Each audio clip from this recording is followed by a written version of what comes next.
a total agreement within our party, and the chairman has said that you cannot be a real left-wing politician if you don't support LGBT rights. And that has happened within 4 years period. So that has been a very, very fast movement within a party that's more than 50 years old.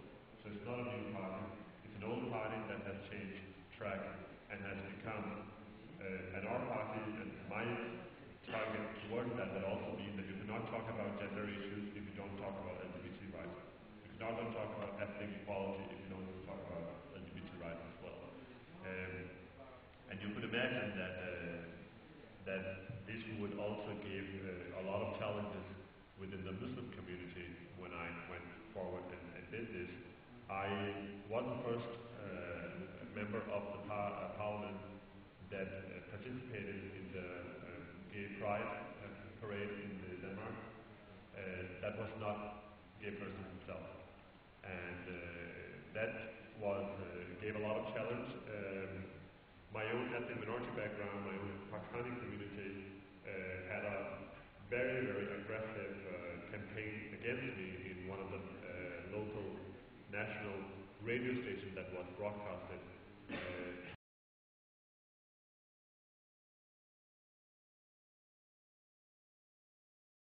I was dancing with naked men and things like that on the street. The gay parade is more boring than that. But I mean, I don't know if they were hoping or if they were thinking. But anyway, so it became like, and for the first period, I didn't really consider it that much because I wasn't listening to that radio.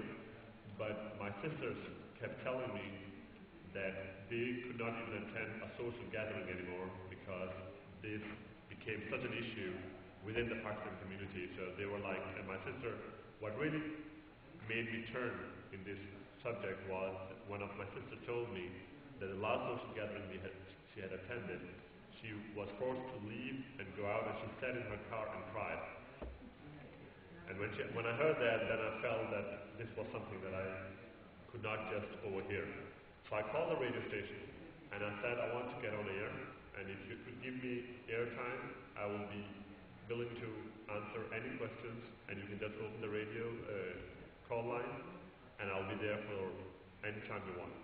And they gave me airtime 2 or 3 hours every Sunday for 3 Sundays. And I was on the air, and I got a lot of these questions, and I kept saying that if anyone calling in criticizes me for not defending the ethnic minorities' rights, I will listen to that and I will take it,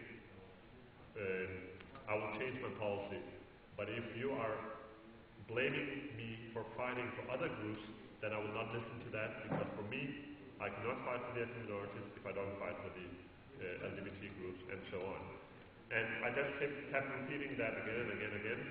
And fortunately, very happily, things changed.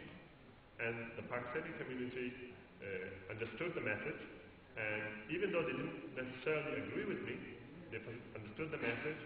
And when I attended the parade the year after, there was we have this, Durham shawarma shops in Örebro.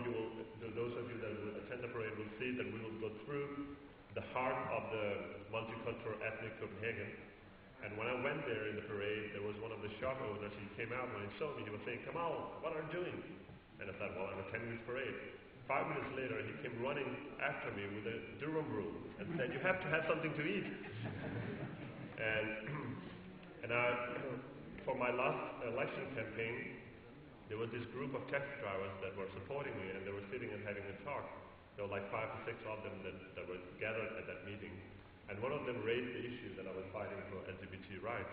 And one of the other taxi drivers actually took the floor and said, "Listen, he cannot fight for us if he doesn't fight for them. Can't you see it's all one part of one package?"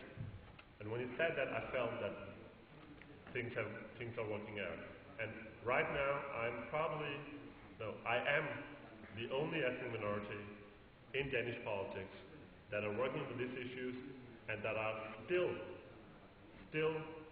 on Pakistani radio stations.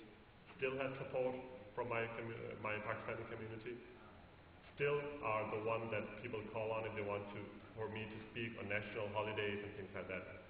And whenever Danish media ask me, aren't you afraid to live in Nørrebro, which is the hub of ethnic minorities, I always tell them no, because whenever I go out, I don't even have to pay for many of the fruits I'm buying. So that has been really, really tremendous success that you can make a bridge on these issues, as you also were mentioning from Nepal. There is another challenge that also has been interesting is that in the Danish politics, in the Danish parliament, there was not a majority for these issues.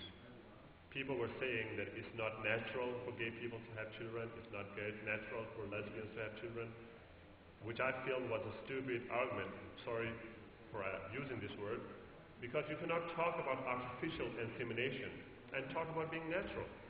I mean, it's a paradox. I mean, if you're artificially inseminating people, it's not natural. If you want to talk about natural things, which I always said that if you want to talk about natural, then let's stop artificially inseminating anyone. Because then there is a nature reason for people not having children. And we succeeded getting a majority in the parliament by getting some of the liberal party, which is not, it's only liberal in the name, but there was few of their members that actually were liberal in their mindset, and they voted with us in the opposition. So firstly, we fought to gather the parties in opposition, so have them to support us, and then afterwards we kind of had some mold. Do you use that word in English? Yes, underground people. So we had like 4 or 5 of those party members that voted with us, and that became a majority. So now we passed a bill that doesn't discriminate in artificial insemination, and we also have an adoption law, and we're also trying to push a bill that would make it more efficient combating hate crime, which some of you may have heard was an episode yesterday. So we still in Denmark have some of these issues. I would like to come back to issues on the challenges within the gay community for someone like me, which I have also faced, that is hard for someone like me to attend meetings like this and so on. But I'll come back to that later on. Thank you for giving me